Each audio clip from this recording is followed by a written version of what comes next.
Among the greatest barriers to revolution is the failure to imagine how life improves after the revolution. Picture it with me. As the smoke clears the morning after the revolution, and the American people have finally reclaimed power from the oligarchs, what is the first thing you would change? Please stitch this with your idea. The first thing I would change is I would hand ownership and decision-making power over to the workers.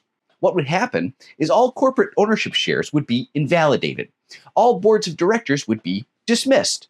The ownership of every American corporation would be placed 100% in the hands of its workers. That would mean that if you work somewhere, you are now an equal owner with every other employee of the company. As part owner, you would have equal say in business decisions with every other worker at that company.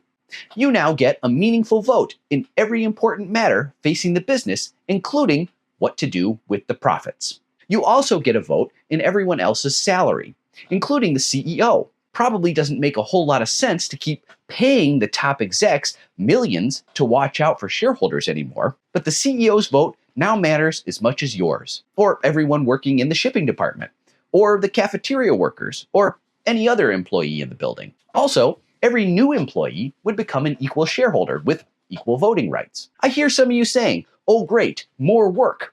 As part owner of the company, you would have a say in staffing up or reducing work hours. Formulating the process for making decisions is also up to you. Some worker-owned companies set aside 1 day a week to vote on matters of importance. Imagine a modified 4-day work week with 4-hour work days. Who knows what might be possible when workers finally get a say in what their work-life balance looks like.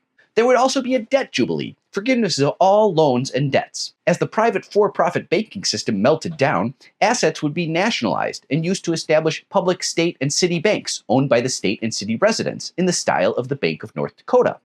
Please see my previous post. Same deal the workers get. All residents would be equal share owners with equal voting rights in those banks. The healthcare system would be nationalized. The petroleum and defense industry, all monopolies too. Large corporations would be dismantled into smaller, self-sustaining companies, owned by their workers, of course. Citizenship would echo the pattern established with workers. All U.S. citizens would be considered equal share owners with equal voting rights in our government. In an upcoming post, I'll describe my vision for a new governance system that prioritizes the needs of the public. This totally imaginary plan has the advantage of dispossessing the rich of the source of their power, not with a guillotine, but with the stroke of a pen.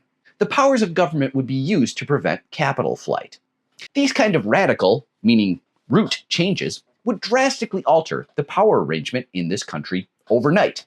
Obviously, definitions like worker, resident, and citizen deserve a lively debate, but the general trend should be aimed at broader, more inclusive definitions, not restrictive. The goal is broad dispersed power to the people.